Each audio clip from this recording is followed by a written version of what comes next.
미국 시민권자라며 한국법을 우습게 봤던 민폐 유튜버가 이제 22년 징역형 선고를 앞두고 있는데 그가 직접 촬영한 다큐멘터리 영상이 결정적 증거가 되어버렸다는 거 알고 계셨나요?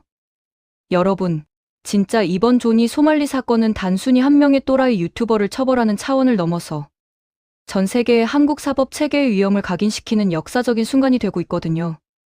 이 친구가 얼마나 오만방자했냐면 카메라 앞에서 대놓고 한국 정부는 나한테 아무것도 못한다고 호언장담했는데 지금 그 영상이 법정에서 유죄 증거로 제출되면서 완전히 본인 무덤을 판 꼴이 되어버렸습니다. 먼저 이 조니 소말리라는 인간이 누군지부터 정확하게 짚고 넘어가야 할 것 같은데요. 본명은 라미 이사 자말 주니어라고 하고 미국 애리조나 출신의 소위 말하는 킥스트리머죠. 킥스트리머가 뭐냐고요? 트위치보다 더 자극적이고 과격한 콘텐츠를 허용하는 플랫폼에서 활동하는 방송인들을 말하는데 이 친구는 그 중에서도 최악의 민폐 콘텐츠로 악명이 높았습니다. 전 세계를 돌아다니면서 길거리에서 행인들한테 시비 걸고 여성들 성희롱하고 각 나라의 문화와 역사를 모욕하는 영상을 찍어서 수익을 올리는 전형적인 쓰레기 유튜버였던 거죠. 이 친구가 일본에서 했던 짓들을 보면 정말 기가 막히는데요. 오사카 거리에서 원폭 투하를 희화화하는 발언을 하면서 일본인들을 조롱했고 지하철에서 시끄럽게 떠들며 민폐를 끼치다가 승객들한테 뺨을 맞기도 했습니다. 하지만 일본 경찰은 그를 체포하지 않았고 결국 추방만 당했죠. 이스라엘에서도 비슷한 짓을 하다가 쫓겨났는데 여기서 이 친구가 잘못 학습한 거예요. 아, 내가 아무리 막 나가도 결국엔 추방으로 끝나는구나 하는 오판을 한 겁니다. 그렇게 자신감이 붙은 소말리는 2024년 한국에 입국하게 되는데요. 처음부터 작정하고 온 게 보였습니다. 서울 거리를 돌아다니면서 행인들한테 너희 북한 스파이냐는 말도 안 되는 도발을 일삼았고 지하철에서는 대놓고 술을 마시며 북한 찬양 발언을 해댔죠. 홍대 클럽에서는 여성들한테 성희롱 발언을 하다가 보안요원한테 쫓겨나기도 했고요. 하지만 이 모든 게 서막에 불과했습니다. 진짜 한국인들의 분노를 폭발시킨 결정적 사건은 바로 위안부 소녀상 모욕 사건이었거든요. 이 친구가 이태원에 있는 평화의 소녀상 앞에서 뭘 했냐면 소녀상에 키스하는 신용을 하면서 나는 일본을 생각한다는 망언을 내뱉었습니다. 소름 돋지 않나요? 일본 제국주의 시절 강제로 성노예가 되어야 했던 피해자 할머니들의 아픔을 기리는 상징물을 이렇게 모욕한 거예요. 이건 단순한 민폐 차원이 아니라 역사적 트라우마를 가진 국가 전체를 모욕하는 중범죄 행위였습니다. 여기서 한국과 다른 나라의 차이가 극명하게 드러나기 시작하는데요. 일본이나 다른 국가들처럼 그냥 넘어간 게 아니라 한국 시민들이 직접 나섰습니다. 소말리의 실시간 방송 위치를 추적해서 현장으로 달려간 시민들이 그를 붙잡고 응징하기 시작한 거죠. 홍대, 이태원, 강남 할 것 없이 소말리가 나타나는 곳마다 시민들이 모여들었고 이 친구는 말 그대로 서울거리에서 쫓기는 신세가 되었습니다. 특히 압권이었던 장면은 소말리가 시민들한테 쫓기다가 결국 제 발로 경찰서에 찾아가서 저 좀 보호해주세요 라고 애원한 거였어요. 전 세계를 돌아다니며 깡패처럼 굴던 친구가 한국에서는 경찰한테 살려달라고 매달린 겁니다. 이게 바로 한국 시민 의식의 수준이거든요. 정부가 나서기 전에 이미 시민들이 자발적으로 정의를 구현하기 시작한 거죠. 그런데 여기서 끝이 아니었습니다. 소말리는 당연히 다른 나라에서처럼 경찰 조사받고 추방당할 거라고 생각했겠죠. 하지만 한국 법무부가 내린 결정은 달랐습니다. 바로 출국 금지 조치였어요. 내가 이 땅에서 저지른 죄를 다 씻고 가거라는 메시지를 명확하게 보낸 겁니다. 이게 얼마나 강력한 조치냐면 미국 시민권자에게 출국 금지를 내린 건 외교적으로도 상당히 민감한 사안인데 한국 정부는 주저없이 이 결정을 내렸거든요. 소말리의 첫 공판 날짜가 잡혔고 그날의 광경은 정말 가관이었습니다. 이 친구가 법정에 30분 지각해서 들어왔는데 복장은 완전 불량했고 심지어 술 냄새까지 풍기며 입장했어요. 판사 앞에서 다리를 떨고 팔짱을 끼는 등 완전히 개판 5분 전의 태도를 보였죠. 한국 법정을 완전히 우습게 본 겁니다. 하지만 검찰이 공소장을 낭독하기 시작하자 소말리의 표정이 180도 바뀌었어요. 업무방해, 협박, 성희롱, 모욕, 위안부 소녀상 모독 등 무려 여러 건의 혐의가 나열되는데 특히 형법상 업무방해죄와 협박죄는 생각보다 훨씬 무거운 처벌을 받을 수 있다는 걸 그제야 깨달은 거죠. 얼굴이 완전히 굳어버리면서 변호사한테 뭔가를 계속 물어보는 모습이 포착되었는데 아마 내가 진짜 감옥 가는 거냐고 물어봤을 겁니다. 두 번째 공판은 더 가관이었어요. 법정을 나서면서 취재진한테 대놓고 욕설을 퍼부었고 한국은 끝났다는 망언까지 내뱉었습니다. 이게 얼마나 어리석은 행동이냐면 한국 형사 소송법에서는 피고인의 반성 여부를 양형에 굉장히 중요한 요소로 고려하거든요. 그런데 이 친구는 반성은커녕 한국 사회 전체를 저주하는 발언을 한 겁니다. 스스로 형량을 높이는 자충수를 둔 거죠. 시간이 좀 지나서 머리가 식었는지 소말리가 뒤늦게 수습에 나섰어요. 자신의 유튜브 채널과 소셜미디어 계정을 전부 삭제하고 과거 영상들도 지우기 시작했습니다. 변호사가 증거인멸이라도 시도해보라고 조언한 것 같은데요. 문제는 인터넷에 한번 올라간 영상은 절대 사라지지 않는다는 기본 원칙을 몰랐다는 거예요. 이미 수많은 사람이 그의 영상을 다운받아서 보관하고 있었고 검찰도 당연히 모든 증거를 확보한 상태였습니다. 그런데 여기서 정말 드라마 같은 반전이 터집니다. 미국에서 인터넷 다큐멘터리를 제작하는 팀이 한국에 와서 소말리를 인터뷰했거든요. 출국 금지로 한국에 갇혀서 수입이 끊긴 소말리는 경제적으로 완전히 바닥난 상태였어요. 일당인 행크라는 친구 집에 얹혀 살면서 끼니도 제대로 못 먹는 처지였는데 다큐멘터리 제작진이 출연료를 준다고 하니까 덥석 물었던 겁니다. 계약서에 사인하고 촬영이 시작됐는데 이 친구가 카메라 앞에서 뭐라고 했는지 아세요? 나는 내가 얼마나 한계를 밀어붙일 수 있는지 보여주고 싶었다. 한국 정부는 내가 미국 시민권자이기 때문에 나한테 아무것도 못할 거다라고 대놓고 말한 겁니다. 이게 얼마나 충격적이냐면 본인이 저지른 모든 행동이 우발적이거나 실수가 아니라 계획적이고 의도적인 범죄였다는 걸 스스로 자백한 거거든요. 거기서 끝이 아니에요. 한국의 법 체계가 사람들이 생각하는 것만큼 강력하지 않다. 나는 미친 짓을 해도 감옥에 안 갈 거다라는 발언까지 했습니다. 그러면서 카메라를 향해 가운데 손가락을 날리고 나를 취재하는 사람들과 헤이터들에게 보란듯이 이렇게 한다며 완전히 도발적인 태도를 보였어요. 한국 사법 체계를 정면으로 조롱한 겁니다. 이 영상이 유튜브에 생방송으로 송출되면서 전 세계로 퍼졌고 한국 검찰도 당연히 이 영상을 확보했습니다. 법률 전문가들의 분석에 따르면 이 영상은 소말리에게 치명적인 증거가 될 수밖에 없다고 해요. 왜냐하면 형법에서는 범죄의 고의성과 계획성을 입증하는 게 굉장히 중요한데 소말리가 본인 입으로 나는 계획적으로 한국법을 무시했다고 말한 셈이거든요. 더욱이 한국 형사 소송법에서 양형을 결정할 때 가장 중요하게 보는 게 바로 피고인의 반성 여부인데요. 소말리는 반성은커녕 한국 정부를 조롱하고 법 체계를 무시하는 발언을 했으니 판사 입장에서는 최대한 무겁게 처벌해야 할 이유가 생긴 겁니다. 사법 체계의 권위를 지키고 제2, 제3의 소말리가 나타나지 않도록 본보기를 보여야 하니까요. 소말리도 나중에 이 영상이 재판에 엄청나게 불리하게 작용할 거라는 걸 깨달았는지 제작진한테 연락해서 제발 그 부분 편집해서 빼달라고 애원했대요.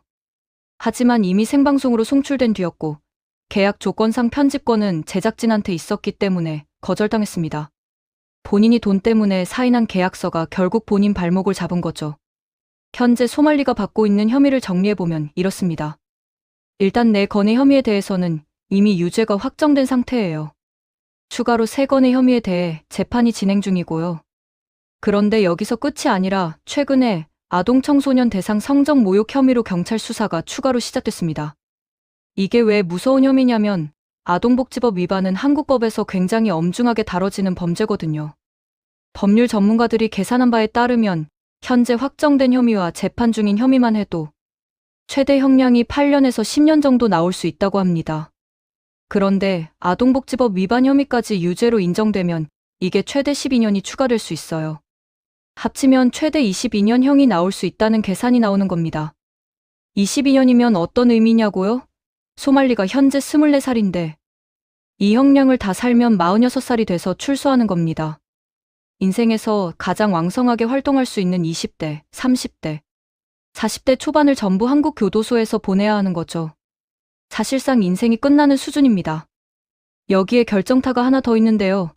바로 피해자 측에서 법원에 제출한 엄벌 촉구 탄원서입니다. 탄원서에는 가해자와 어떠한 합의도 이루어지지 않았으며 소말리는 전혀 반성하지 않고 오히려 상황을 악화시켰다는 내용이 담겨 있어요. 특히 북한 만세를 외치는 등 한국 사회를 조롱하는 행위를 계속했다는 구체적인 사례까지 적시되어 있습니다. 한국 형사소송법에서는 피해자의 처벌 불원 의사가 있으면 형량이 줄어들 수 있지만 반대로 피해자가 엄벌을 탄원하면 법원이 이를 적극 반영하게 되어 있거든요. 더욱이 합의가 전혀 이루어지지 않았다는 건 소말리가 피해자들에게 사과나 보상을 전혀 하지 않았다는 뜻인데 이건 양형에서 굉장히 불리하게 작용합니다. 탄원서가 받아들여지면 가중처벌 구간이 적용되어 최소 형량이 4년 3개월로 뛰어오른다고 해요. 여기서 중요한 게 뭐냐면 최소 형량이 4년 3개월이라는 겁니다. 판사가 아무리 관대하게 봐줘도 4년 3개월 밑으로는 못 내린다는 뜻이에요. 그리고 소말리가 보인 태도를 생각하면 판사가 관대하게 봐줄 이유가 전혀 없죠. 경찰 수사 중인 아동복지법 위반 혐의도 진행 속도가 무척 빠르다고 합니다. 증거가 명확하고 피해자 진술도 확보된 상태라서 검찰 송치 가능성이 95% 이상이라는 분석이 나오고 있어요. 검찰에 송치되면 거의 100% 기소되고 기소되면 한국 법원의 유죄율이 99.9%니까 사실상 유죄 확정이라고 봐야 합니다. 이쯤 되면 소말리가 얼마나 한국을 잘못 봤는지 알 수 있죠. 이 친구가 했던 말 기억하시나요? 한국 정부는 나한테 아무것도 못한다. 한국법이 약하다. 나는 감옥에 안 간다. 이런 말들이 전부 본인한테 부메랑이 되어서 돌아오고 있는 겁니다. 한국 사법 체계가 왜 이렇게 강력하게 대응하는지 이해하려면 시스템적 관점에서 봐야 해요. 첫째, 한국은 법치주의 국가로서 외국인이든 내국인이든 법 앞에 평등하다는 원칙을 철저히 지킵니다. 미국 시민권자라고 해서 특별 대우를 해주지 않아요. 둘째, 한국 사법부는 독립성이 보장되어 있어서 외교적 압력이나 정치적 고려에 흔들리지 않습니다. 셋째, 디지털 증거 수집과 처리 능력이 세계 최고 수준이라 범죄자가 증거를 인멸하려 해도 소용없어요. 실제로 한국 검찰과 경찰의 디지털 포렌식 능력은 전 세계적으로 인정받고 있거든요. 삭제된 파일 복구는 기본이고 블록체인 추적, 다크웹 수사, 암호화폐 추적까지 가능합니다. 소말리가 계정을 삭제하고 영상을 지운 게 얼마나 무의미한 짓인지 알 수 있죠. 검찰은 이미 모든 원본 데이터를 확보했고 복구도 완료한 상태일 겁니다. 또 하나 주목해야 할 점은 한국 국민의 법의식과 시민의식 수준입니다. 소말리가 위안부 소녀상을 모욕했을 때 한국 시민들이 보인 반응은 단순한 분노가 아니었어요. 역사적 정의를 지키려는 집단적 의지의 표현이었습니다. SNS를 통해 실시간으로 정보를 공유하고 소말리의 위치를 추적하며 합법적인 선에서 그를 응징한 거죠. 이런 시민들의 움직임이 있었기에 검찰과 경찰도 더욱 적극적으로 수사할 수 있었습니다. 시민들이 제공한 제보와 증거 자료가 엄청났거든요. 소말리가 어디서 무슨 짓을 했는지, 누구한테 어떤 말을 했는지 전부 영상과 사진으로 기록되어 제출됐어요. 이게 바로 선진 민주주의 국가의 시민 참여형 사법 시스템입니다. 전 세계 언론도 이번 사건을 주목하고 있습니다. 미국 주요 언론들은 한국이 민폐 유튜버에게 강력한 메시지를 보내고 있다고 보도했고, 일본 언론들은 한국의 단호한 대응이 부럽다는 반응을 보이기도 했어요.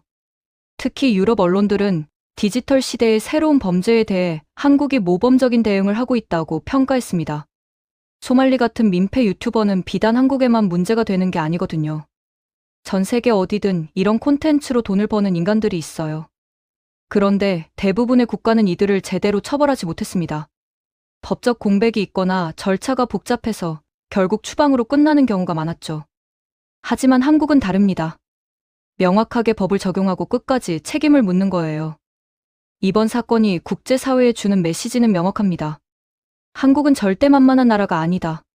한국의 법은 외국인에게도 동등하게 적용되며 한국 국민의 존엄과 역사를 모욕하면 반드시 대가를 치르게 된다는 겁니다.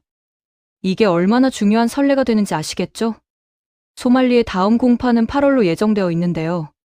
법조계에서는 이번 공판에서 상당히 무거운 판결이 나올 것으로 예상하고 있습니다. 판사가 이미 첫 공판에서 보인 태도나 검찰의 구형 내용을 봤을 때 최소 10년 이상의 실형은 확실시되고 있어요. 아동복지법 위반까지 포함되면 정말 20년을 넘어갈 가능성이 높습니다. 소말리는 지금 매일매일 한국 교도소에서의 생활을 상상하며 공포에 떨고 있을 겁니다. 한국 교도소 시스템이 얼마나 체계적이고 엄격한지 알게 됐을 테니까요. 다른 나라처럼 돈으로 빠져나갈 수도 없고 변호사가 아무리 잘해도 판사의 뜻을 꺾을 수 없다는 걸 깨달았겠죠. 한국 교도소는 재활과 교화를 목표로 하지만 규율은 매우 엄격합니다. 하루 일과가 정해져 있고 노동이 의무화되어 있으며 외부와의 소통도 철저히 제한돼요. 소말리처럼 관심과 자극에 중독된 사람한테는 더없이 고통스러운 환경일 겁니다. 스마트폰도 없고 인터넷도 없고 카메라 앞에서 떠들 수도 없으니까요. 재미있는 건 소말리가 감옥에 가면 한국어를 배워야 한다는 점입니다. 교도소 내 교육 프로그램이 전부 한국어로 진행되거든요. 자신이 그렇게 무시했던 나라의 언어를 배우고 그 나라의 규칙에 따라 살아야 하는 아이러니한 상황이 펼쳐지는 거죠. 어쩌면 그 과정에서 진짜 반성을 하게 될 수도 있겠네요. 하지만 솔직히 말하면 소말리가 진심으로 반성할지는 의문입니다. 지금까지 보여준 태도를 보면 이 사람은 자기가 뭘 잘못했는지 근본적으로 이해하지 못하는 것 같아요. 그냥 재수없게 걸렸네 정도로 생각하고 있을 가능성이 높습니다. 하지만 그게 중요한 게 아니에요. 중요한 건 한국 사법 체계가 제 역할을 다하고 있다는 거죠. 이번 사건을 통해 우리가 배울 수 있는 교훈이 몇 가지 있습니다. 첫째, 디지털 시대의 범죄는 전통적인 방식과 다르게 접근해야 한다는 점입니다. 소말리처럼 콘텐츠를 만들어 수익을 얻는 범죄자들은 전 세계를 무대로 활동하기 때문에 국제 협력과 빠른 대응이 필수예요. 둘째, 시민의 참여가 정의 실현에 얼마나 중요한지 보여줬습니다. 한국 시민들이 적극적으로 제보하고 증거를 수집해서 제공하지 않았다면 검찰도 이렇게 탄탄한 사건을 만들지 못했을 거예요. 이게 바로 성숙한 민주 시민 사회의 모습입니다. 셋째, 법 집행의 일관성과 공정성이 국가의 품격을 결정한다는 점입니다. 한국이 소말리를 그냥 추방했다면 어땠을까요? 전 세계의 민폐 유튜버들이 한국도 별거 없네라고 생각하며 계속 찾아왔을 겁니다. 하지만 지금 한국의 단호한 대응을 보고 있는 그들은 절대 한국에 발을 들이지 않을 거예요. 이런 맥락에서 보면 소말리에게 내려질 판결은 단순히 한 개인을 처벌하는 차원을 넘어섭니다. 이건 한국이라는 국가의 자존심이고 한국 국민의 존엄성을 지키는 행위며 미래의 잠재적 범죄자들에게 보내는 경고입니다. 한국을 우습게 보지 마라. 한국의 법은 강력하고 공정하며 반드시 집행된다는 메시지죠. 소말리 사건을 지켜보면서 느끼는 건 한국이 정말 많이 성장했다는 겁니다. 과거 같았으면 외국인 범죄자에게 이렇게까지 단호하게 대응하지 못했을 수도 있어요. 외교적 마찰을 우려하거나 국제 여론을 신경 쓰느라 적당히 타협했을지도 모릅니다. 하지만 지금의 한국은 다릅니다.